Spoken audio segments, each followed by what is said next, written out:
Okay, so in the course of this project, Donald and I have often corrected one another's errors, and likewise we've corrected some errors of the other two authors, and vice versa, and Donald has already corrected an error. This does not seem to be the correct date.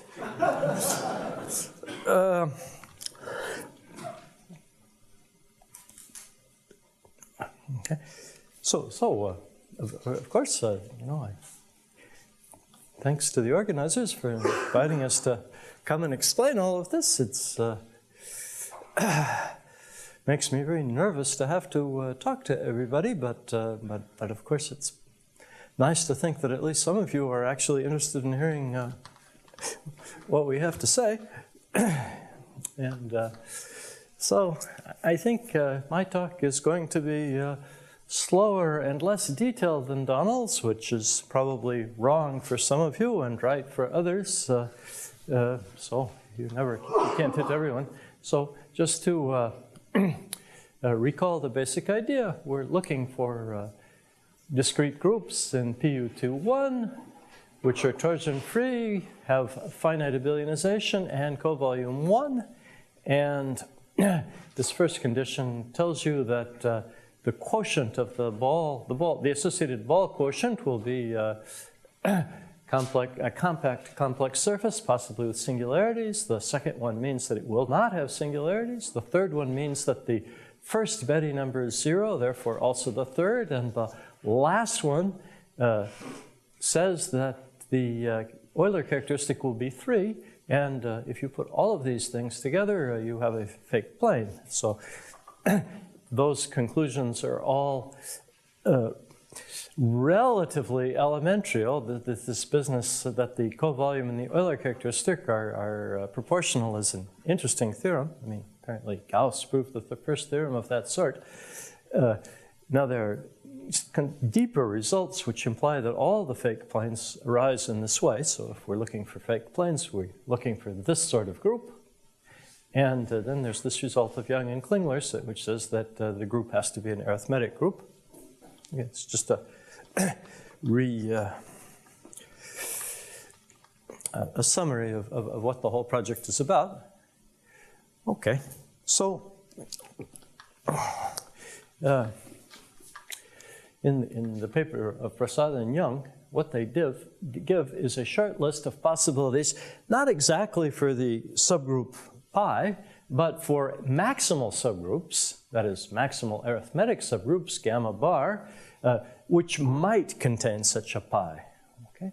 So in order to complete the calculation, what we have to do is study each of those gamma bars in considerable detail, and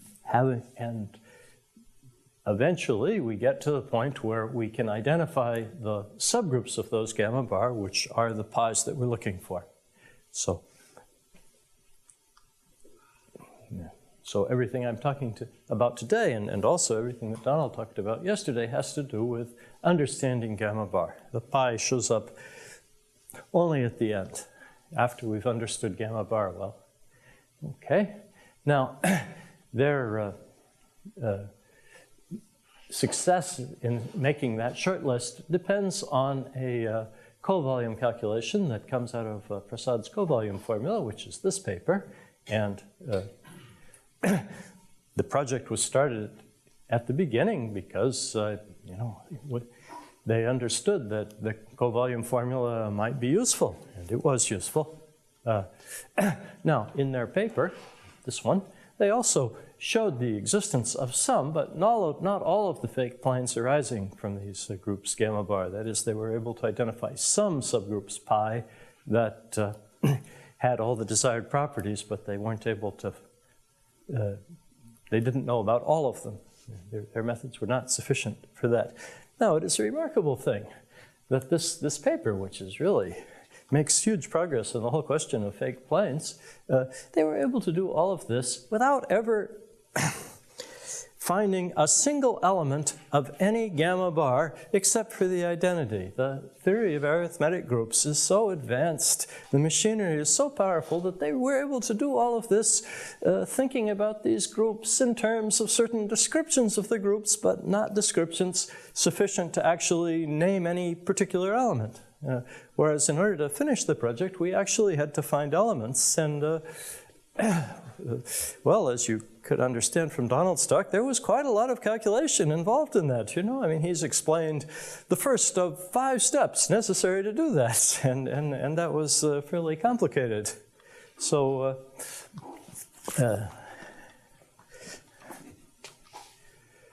okay. So these gamma bars, as Donald explained, each of the gamma bars is described in terms of the following data. You have a totally real field K, a complex extension, degree 2 extension of K, which has to be totally complex. You have a particular central simple algebra of degree 3 over L, and you will have a certain collection of paraquark subgroups which tell you which integrality conditions you want to use to pick out the elements of gamma bar. Okay? Now, the fake projective planes, as it happens, they all come from the cases where D is a division algebra, so I certainly have that in mind throughout my talk. But it really doesn't make too much difference. The other possibility is this: D could just be the matrix algebra over L. So, the purpose of this lecture is to talk about this last point. Donald said a good deal about this, but rather in a hurry, and when it comes to actually doing calculations, it's something which one has to understand in a certain amount of detail. So I'm trying to give some more detail about this.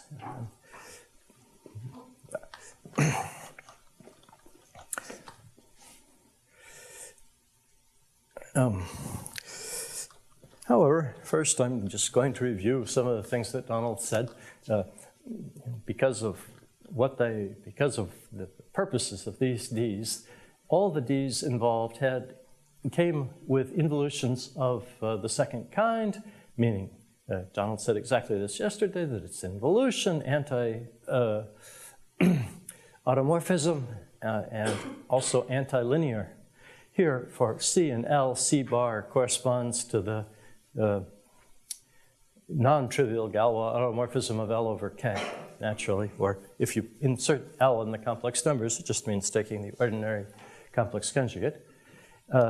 Now, we need our I to OTA to behave in the right way at the places of K, and there's a certain Hasse principle which tells you, together with some information about what happens at non-Archimedean places, which tells you that if you know the behavior at the real places, that iota is actually determined up to conjugation.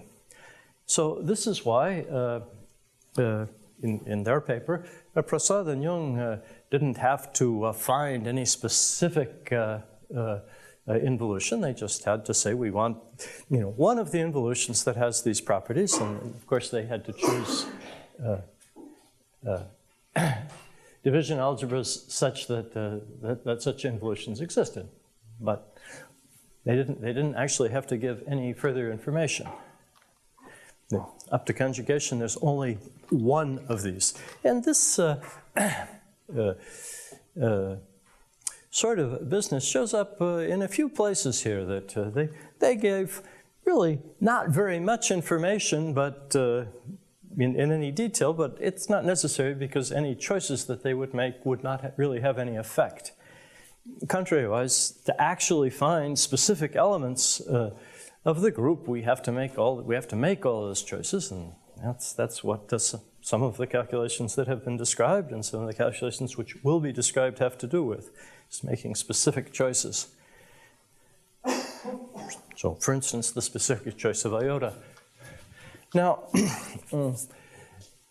Donald yesterday was talking about the special unitary group. I'm going to express my talk today in terms of the projective unitary group, even though this is, well, for certain expository purposes, it's better, actually, as far as having the theorems being exactly as they should be, it's worse, but I will anyway. So just the unitary group, considered as an algebraic group over K, and this depends on what iota is, are the elements in the division algebra which satisfy that. So unitary elements, if you think of iota as the adjoint.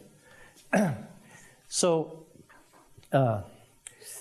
for any such element, or really any invertible element at all in D, you can get an automorphism of D by conjugation, right?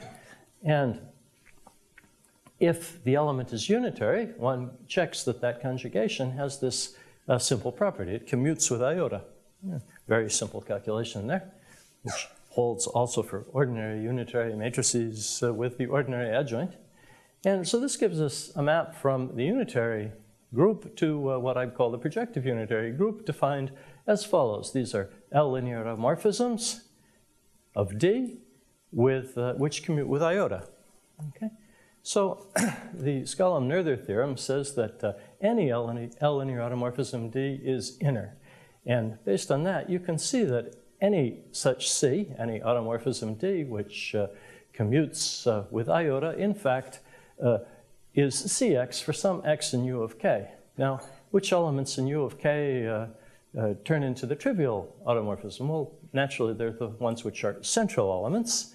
And those are the ones, also the ones that you would normally want to divide out by if you want to go from the unitary group to the projective unitary group. So putting all of this in together, you see that the projective unitary group over K, as defined there, is a version of the projective unitary group. And I will discuss mostly that.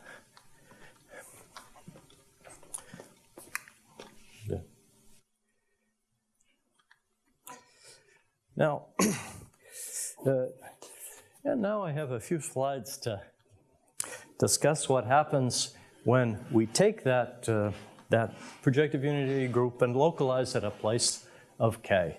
So I'm sure that there's probably more than 50% of the audience who understands that sort of thing perfectly well, but perhaps there's another 50% which doesn't understand it so well. I'm going to actually go into it, the generalities of it a little, not proving anything, just stating facts.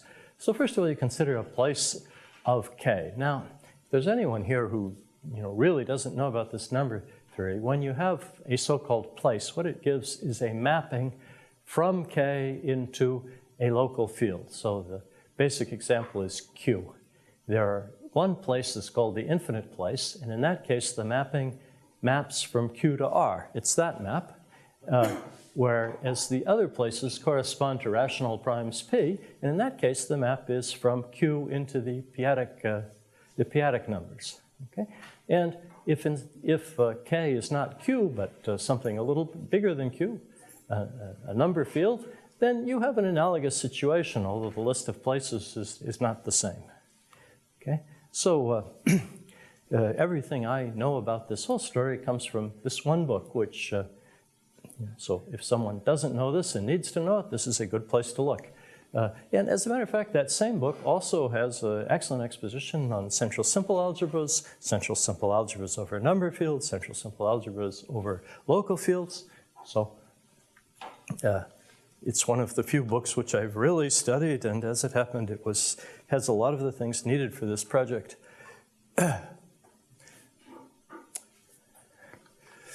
So now the question is, what does it mean when instead of looking at the projective unitary group over K, we look at it over KV? Now, this also depends on some standard machinery, which is the machinery of algebraic groups. So for that fraction of the audience which knows about algebraic groups, there's no question here. You know exactly what that ought to be. It's very obvious but assuming that there's some fraction of the audience who has not thought about these much, I'm going to spend a slide or two also on this question.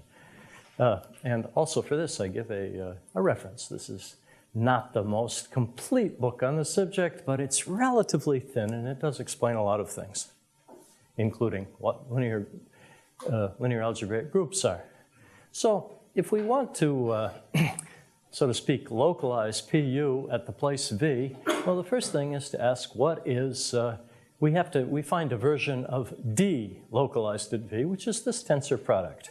Okay, now I'm going really back. I'm probably speaking to a very small fraction of the audience, but if you know what tensor products are, then this is it. This is what you need to do. If you aren't so comfortable with that, well, it amounts to this. D has dimension 18 over K, so if we fix a basis for D, we can identify it with K to the 18, and then the algebra structure is given by some constants. You know, you multiply EJ with EK, and it comes out as a combination of the EM. The structure of the algebra is determined by these structure constants. So a concrete way to figure out what dV is, instead of looking at K to the 18, you look at KV to the 18, use exactly the same structure constants, but since the structure constants are in K, well, you have to pass them through this inclusion into KV, and then you get dV.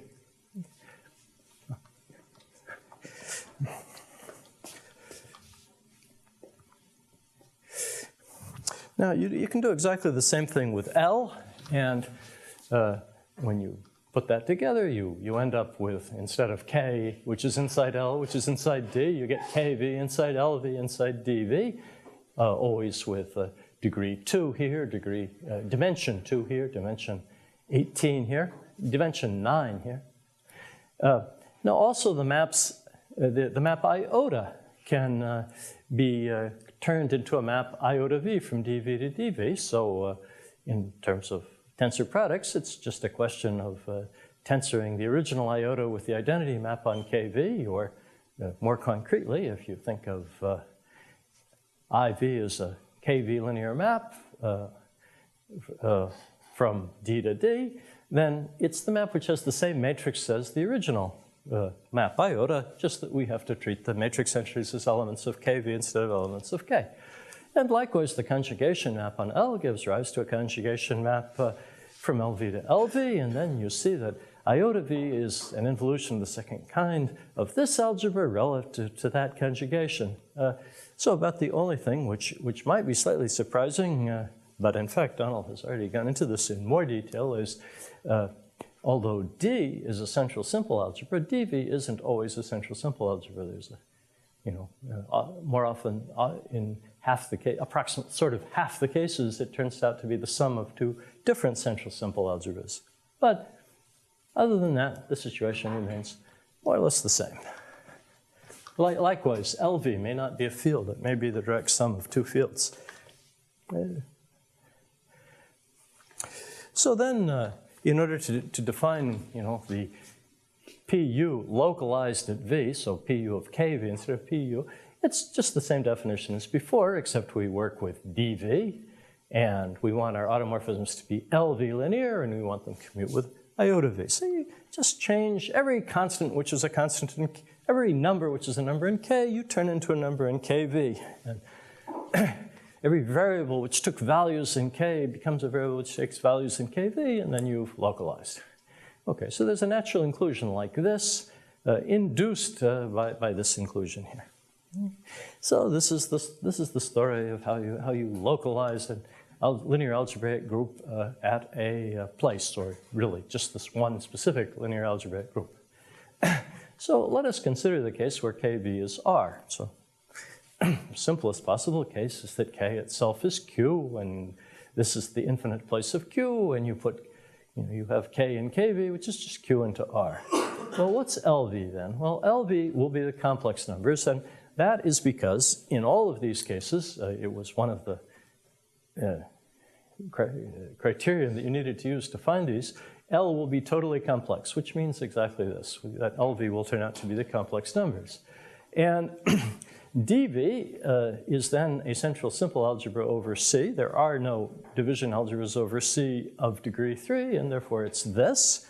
And iota is an antilinear, involutive antilinear anti-automorphism of this matrix thing, and it actually has to look like this. This is, again, the Skolem-Noether theory.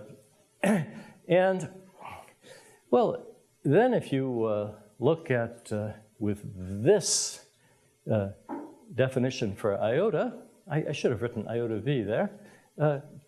If you look at what it means to commute with that, you find that PU of KV turns out to be exactly the matrices which are unitary with respect to the form given.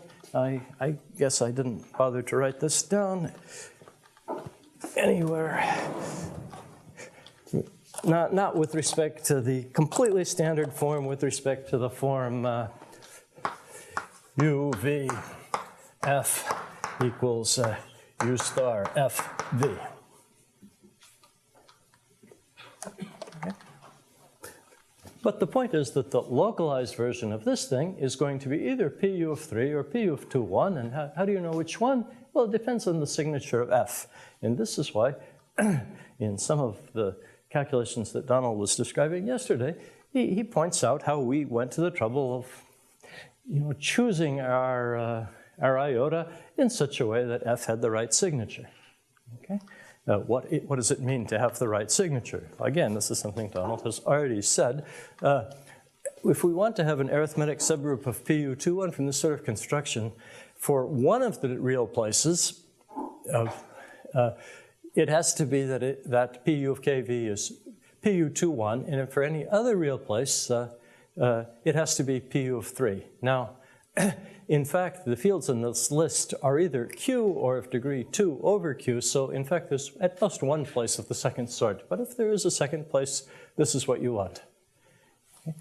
So this is what I meant when I said that the desired iota has to have the correct behavior at the real places. This is what the correct behavior is. And again, if you fix that, then iota is determined up to conjugation, so there's no, okay?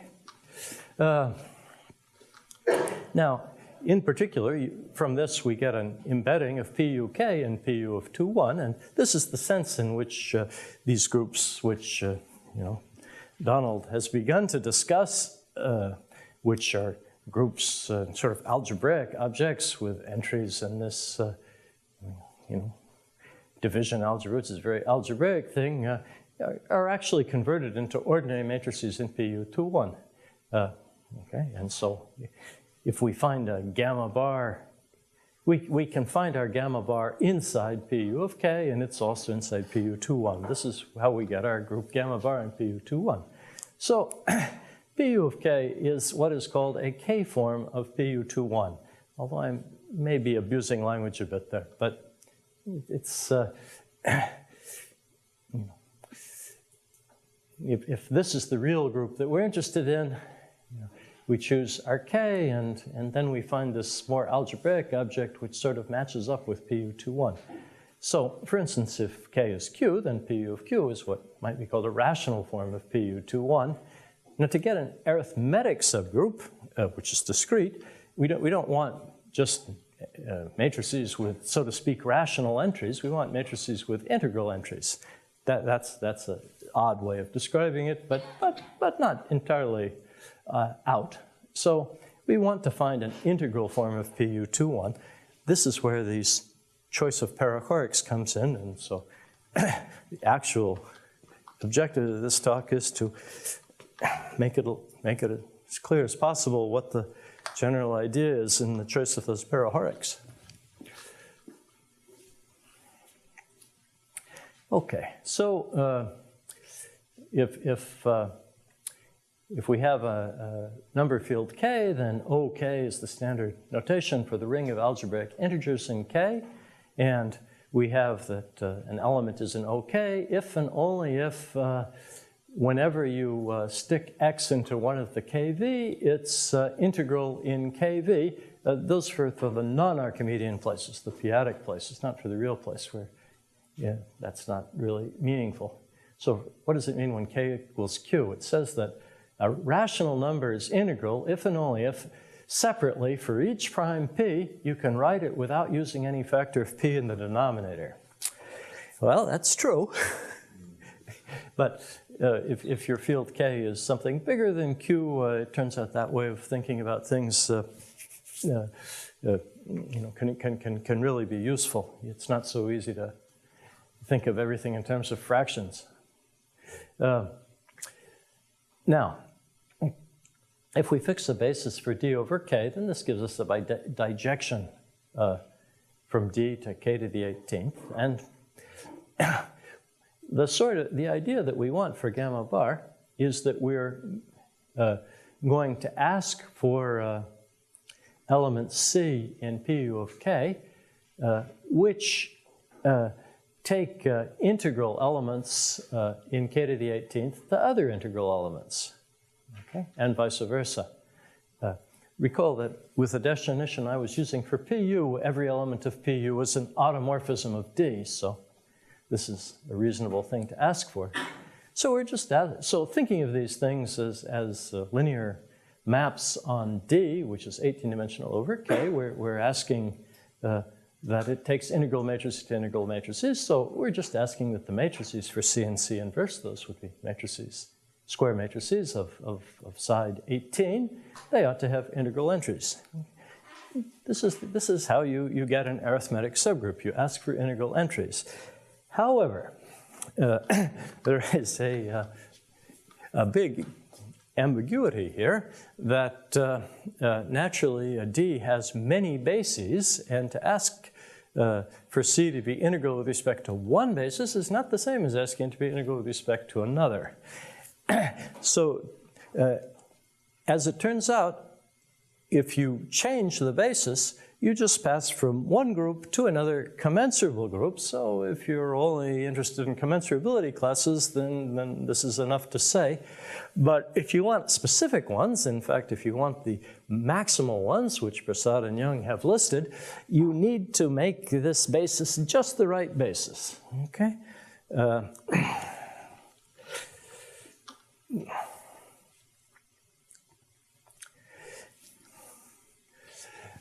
Now, if two bases are conjugate in PU of k, then of course they give rise to conjugate subgroups, so that's no change. But even if you go up to conjugation PU of k, there are still many possible bases.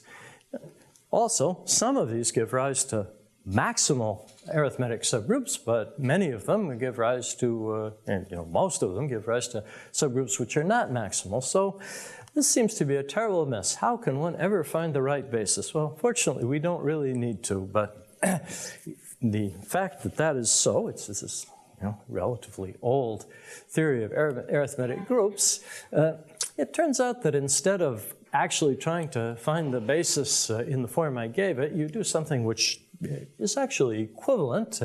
You work place by place, and you try to put a different integrality condition on at each place. So again, this is like that silliness with Q. Instead of saying the number must be an integer, you say it is not allowed to have powers of 2 in the denominator. Also, no powers of 3 in the denominator, etc., etc. You divide up the integrality condition into places. Now, this depends on something which is called the strong approximation theory. It depends on the Bruhat-Titz theory of buildings. It makes everything clear. I should point out that, strictly speaking, the strong approximation theorem doesn't apply to PU. It does apply to SU. You can sort of deduce from the fact that it's true for SU certain things that are, very close, which are true for PU, but I am skipping over the logic involved there, which is not really all that important. Now, as to this question of the place-by-place analysis, here's one important point. If you have two different bases of D, you get from one to the other by some matrix in GL of 18K, and when you convert from one basis to the other, except at finitely many places V, the matrix which passes from one base to the other is actually integral. So that means that at all but finitely many places, the two sets of conditions are identical, okay? So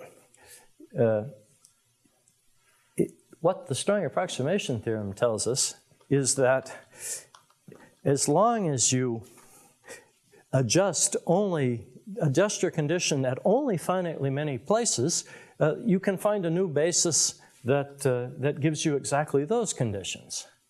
Okay, so this is something like the Chinese remainder theorem. It says that it's much more complicated, but it's certainly, in that line of theorems. It says that I can conjugate by something which does just what I want at some finite number of places without messing up the others. So what we can do is for each non-Archimedean place of place, we can choose exactly which v-adic integrality condition we want to use, and we can make these choices independently. And moreover, but we can only change from the sort of standard choice at finitely many primes. We can't fiddle around at all primes simultaneously, just finitely many. Now, the overall condition, it will be determined up to conjugacy by the conjugate classes of the various v-adic conditions. This is by no means obvious, and this is something that has to do with the strong approximation theorem. But this is the way it is. So, in fact, to get the integrality conditions that we use to pick out gamma bar from Pu of k, what we do is we use a separate condition for each place.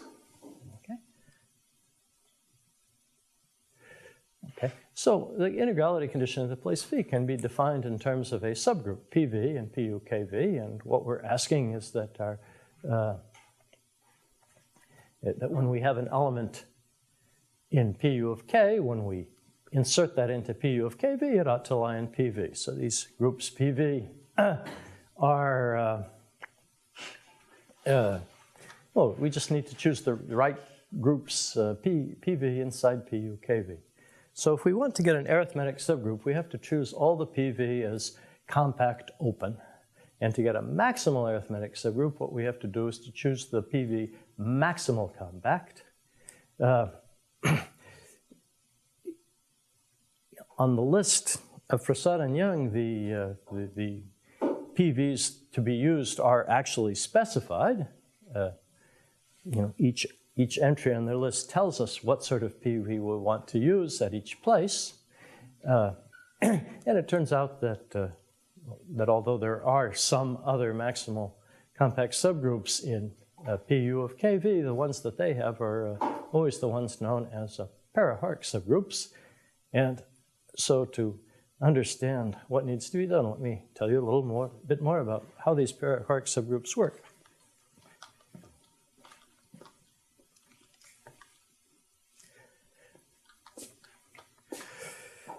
It turns out that how they work depends on whether V, the place of V, splits over L. So you say that it splits when there exists a pair of different maps from L into KV which extend the map from K into KV. So supposing that you get L from K by adjoining the square root of -3 abstractly. So V is going to be splitting over L if inside KV, you can find a square root of -3. If you can, then there you get these two maps by sending this abstract square root of -3 to one of the two, concrete square roots of -3 in KV. Okay? There are lots of p-adic fields that have square roots of -3, so this is perfectly possible. This is the case of a place splitting. Now, if V splits over L, how do all these other things work out? Well, this, again, it matches a calculation which Donald actually showed in some detail yesterday. LV turns out to be the direct sum of two copies of KV. The conjugation map on LV, which you get from the conjugation map in L, just reverses the two coordinates. DV becomes something, DV hat plus the opposite of DV hat, where DV hat is a certain central simple algebra of degree 3 over KV. And iota V just reverses the two coordinates there. And if you follow through what this all means for Pu of kV, what you find is that Pu of kV is the projectivized version of the group of invertible elements in dV hat.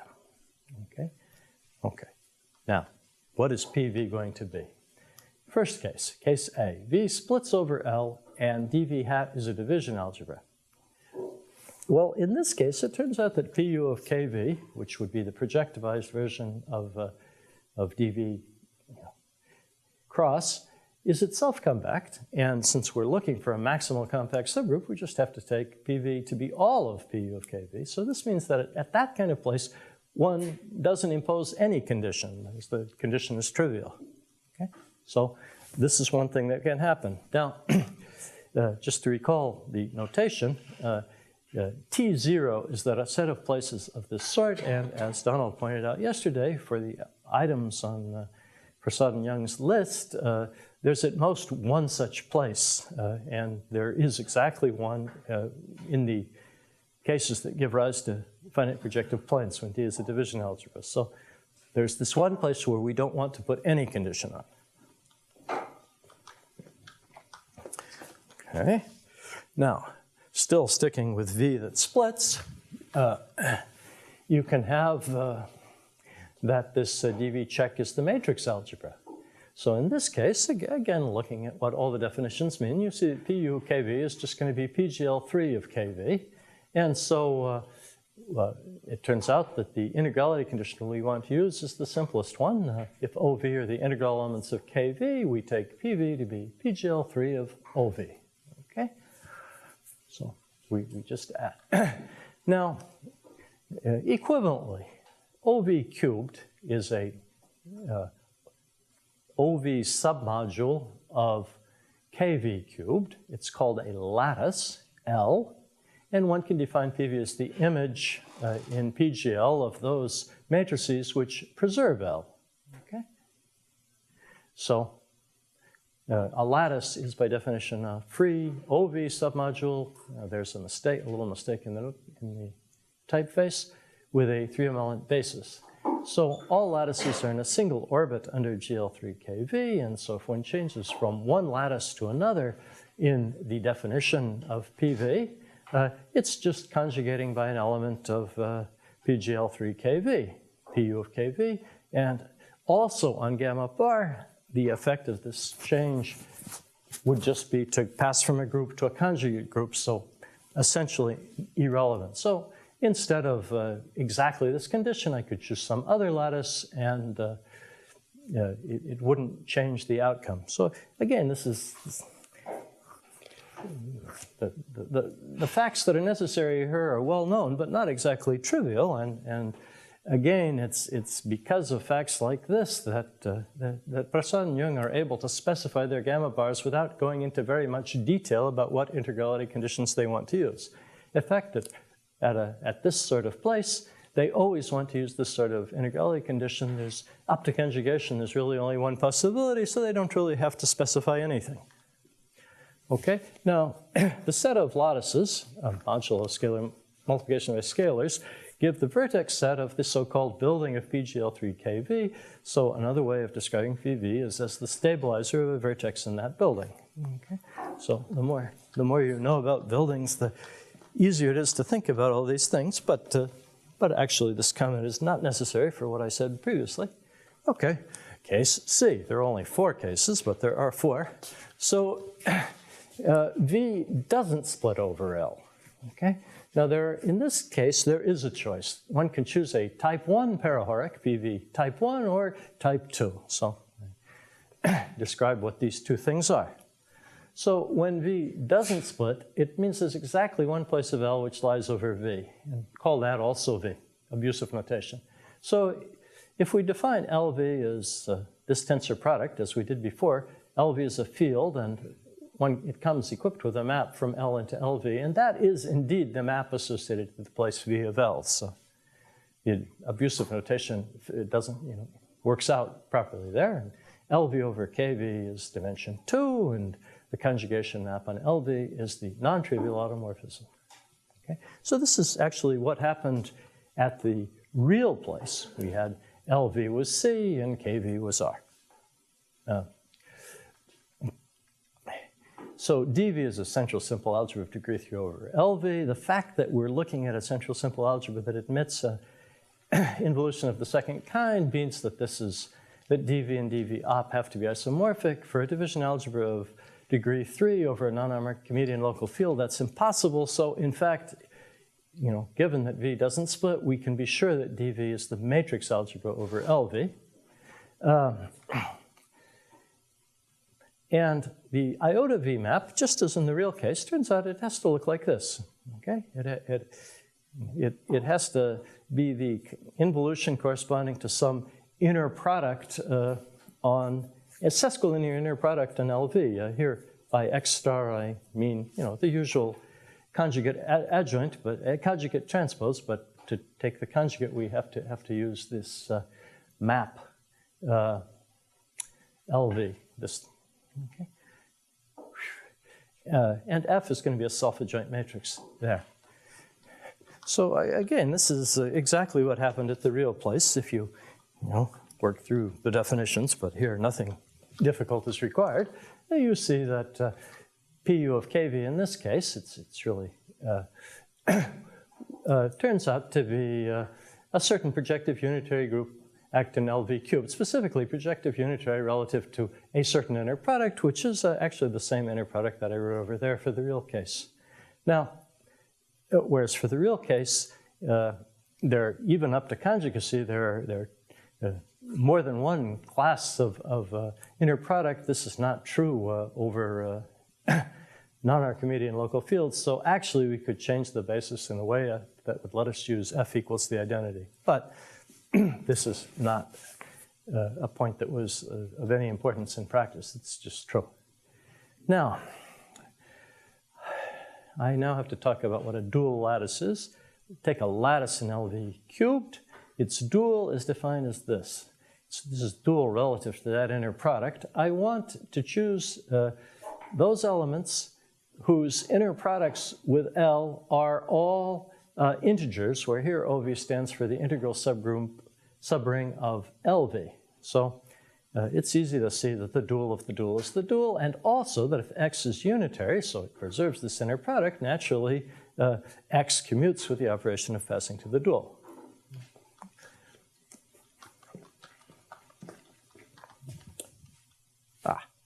What do you know? So in analogy with what happened in case A, PV is defined as the image, except I think that's a mistake. That should be case B.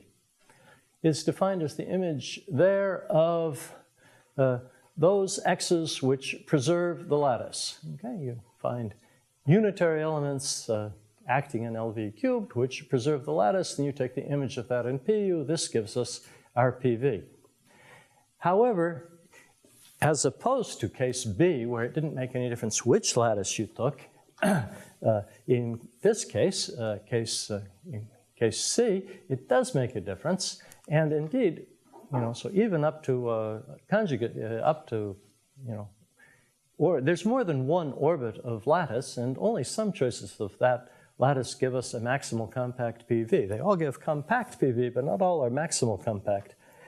Okay, here I have a short description of what the problem is. And I see that I somehow have used up all my time. So, case C. This is the case of a type 1 parahoric. How do we choose L? Not just any old lattice. We choose a lattice which is self-dual. Okay? So when we need to do this in practice, we actually have to find a self-dual lattice and convert, in some cases, convert explicitly what this means. Okay, I skipped some of the rest of this just to get to the one last case. This is the same case as before. V doesn't split over L, but we want to choose a type 2 parahoric, and in this case, we do it in the same way as before, but we use a different sort of lattice. Instead of choosing a lattice which is self-dual, we choose a lattice whose dual is fairly close to it. The dual has to be contained in the lattice, but it has to contain pi v times the lattice, where pi v is an element of valuation 1. Okay, so that's a special sort of thing. Both of these types of lattice give us parahorics which are maximal compact, and they give us gamma bars which are maximal compact, but they're not conjugate. And this is why, in making their list, Prasad and Jung had to specify at which primes we want to use this type 2 condition. Okay? And I guess the last thing I'll say is just to remind you of the notation. The set of places where we use the type 2 condition has to be finite. It's never larger than 6, and it's called T1. You still have What? You still have 15 minutes. 15 minutes. I do? Yeah. Oh! And it's better to use it because there is no light. So I Oh. don't know for how long it will. Oh yeah. Oh, this is great. Okay, I'm sorry. My difficulty with the. Well, no, it's only partly my fault, but. You had a phrase about bringing order out of chaos in one of your earlier slides. Yeah. So the chaos strikes back. So. No, the part of the main chaos was that somehow I forgot when I started, and I was really rushing at the end, so I don't have to rush.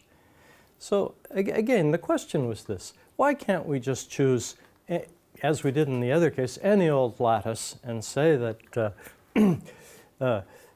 x is integral at this place if it preserves that lattice, or equivalently, relative to some particular basis, it should be an integral matrix?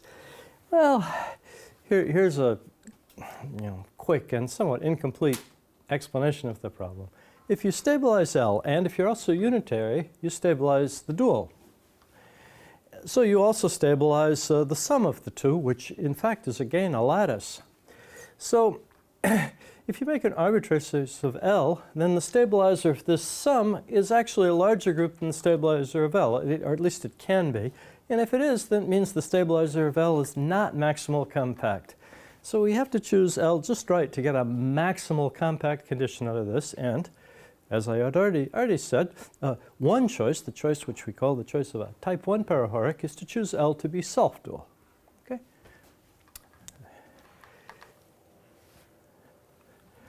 So as Donald explained, the building associated to this group is a tree, and again, modulo scalars, the self-dual lattices correspond to half the vertices in that picture as he drew it, right? Yeah. Maybe the self-dual lattices are, this one, and this one, okay? The other vertices correspond to a somewhat different thing. So now, this whole discussion only applies when V is not splitting over L, but in that case, the standard condition will be the sort of type 1 condition. So we have to use the standard condition at all but finite many places, so we have to use a type 1 condition at all but finite many places, but we can actually get different maximal arithmetic subgroups by imposing a different sort of condition at finitely many places. And what is that different condition? Well, this is the fourth case, case D. Again, we don't want V to split over L, but we choose the other sort of parahoric, type 2. So everything works out as in case C, but instead of choosing the self-dual lattice, and this I had already said just as before the lights went out, what we do is we choose a lattice which is not self-dual, but is fairly close to being self-dual in the sense that the dual is between L and the uniformizer by L. So this means that what this actually means is that the intersection of L and L prime is as large as it can possibly be without having L and L prime identical. Okay, and then you define the parahoric in the same way, but with this different sort of lattice. So this parahoric status stabilizes both L and L prime. It's a different sort of parahoric. Now, again, as Donald said, these type 2 parahorics correspond to the other half of the vertices of the tree. Now, the transitivity is like this. PU of LV3 acts on this tree, and it acts transitively on either type of vertex, but it never switches the two types of vertex. So this means that all the type 2 parahorics are conjugate, all the type 1 parahorics are conjugate, but they aren't conjugate to the type. The type 2 is not conjugate to type 1. So when we choose type 2 at a given place, we're really passing to a different, non-conjugate maximal arithmetic subgroup. Okay? So to get two that are conjugate, we have to choose the type 2 parahoric at precisely the same places of K. Okay? So T1 was the notation for the places where we use the type 2 parahoric, And T1 is part of the data which determine gamma bar, and as part of the list that Prasad and Jung gave us, they told us what possibilities we should use for this set T1, which is never very large. At most, there are, this is an incorrect word. I mean, T1 never has more than 6 places in it. Okay? No, that's not what I mean. No, I meant what I said. There are no more than 6 possibilities for T1. The answer to the question is, I think as the size of T1, I think the largest it can be is 3, maybe 4. Okay. So the only choice that's available in all of this discussion as to which maximal arithmetic subgroup we're looking at is the choice between type 1 and type 2 parahorics for those V that don't split. So this means that this set T1 gives exactly the additional information needed to decide what gamma bar is up to conjugation. That is, additional to what? Additional to K, L, and D. You know, the field, the extension field, the division algebra. And in addition to that, you have to say at what places you wish to choose a type 2 parahoric, and this is exactly what's needed to determine gamma bar. Okay. So how does this work for concrete calculations? Well, we need to reduce all of this discussion to something very concrete. So we have to choose a basis for D over K, and in principle the choice is arbitrary, but in practice we use just the right choice, which makes everything a lot simpler. And so this identifies with D with K to the 18th. Since K is of dimension 1 or 2 over Q, it means that D is either Q to the 18th or Q to the 36th. And this means that an element X in gamma bar, which now I'm changing, I'm just going to think of as the element in D, is either going to be in Q to the 18th or Q to the 36th, depending on the dimension of K over Q. And it has to satisfy integrality conditions. So what we do is we start with a naive condition, just that X either has integral coefficients or has integral elements. That's it. And this is not the integrality condition we want, but it is fairly close to it. We only have to make adjustments at a finitely many places. Actually, this will give us exactly the standard integrality condition at all but finitely many places, and at all but finitely many places we want the standard integrality condition, so we just need to adjust it in a few places. I think, in some of the more complicated cases we had to make adjustments at, say, 3 or 4 different places, not very many. Now, what are the standard conditions? Well, when V splits, it says in case B. When V doesn't split, it says in case C, the type 1 parahoric. So the only places where we need a non-standard integrality condition are the places in T0. This is where we need to use the no condition at all. That was case A. And the places in T1 where we need to use a type 2 parahoric.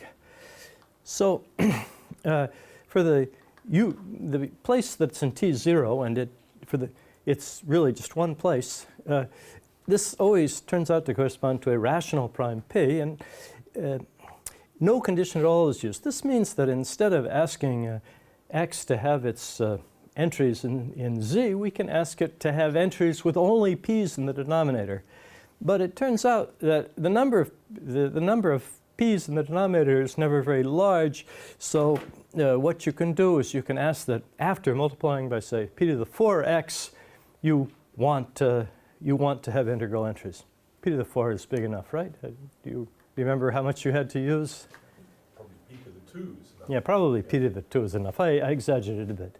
So, but anyway, you do need to do that. You certainly are allowing 1 or 2 P's in the denominator. For that place, the places in T1, you need an explicit calculation to find a replacement for the naive integrality condition. So, among other things, you have to find an explicit lattice here which satisfies that, and then you need to do some calculations to express membership in the corresponding hierarchy in terms of congruous conditions on these elements. So there are going to be certain linear congruence conditions on the entries in X. Okay? There are also a few cases where you want the standard integrality condition, but that is not what is given by the naive integrality condition. This tends to be places where K ramifies over, where L ramifies over K naturally. So I did all these calculations in GAP. Donald did them all in reduce. We managed to get exactly the same results with considerably different methods. So Donald will be explaining those calculations in considerably more detail, but I have just tried to make it clear what sort of calculations need to be done. Now, last slide. Once you have the integrality conditions, you can actually start to search for elements of gamma bar. Remarkably, although we've been talking about a group now for 3 hours, this is the first point where we're getting sight of any particular element of the group, other than the identity. And in order to know that you have an element of the group, you need to know what the integrality conditions are, and you need this condition to be expressed in a sufficiently concrete way. This is what all those calculations discussed above have to do with. Okay, so we need to search for elements. We search for elements. How can we be sure that we found enough elements? I mean, that would naturally be a problem. I mean, there are lots of elements. It's an infinite group. Well, there's something which comes to our assistance. We actually know the covolume of gamma bar. So if we found enough elements to give the right covolume, we know that at least they are generators for the group, because if we only had part of the group, the covolume would be twice as big, or n times as big for an integer n. So all the calculations discussed here are necessary in order to actually know when an element is in the group. Okay, now I finished the talk.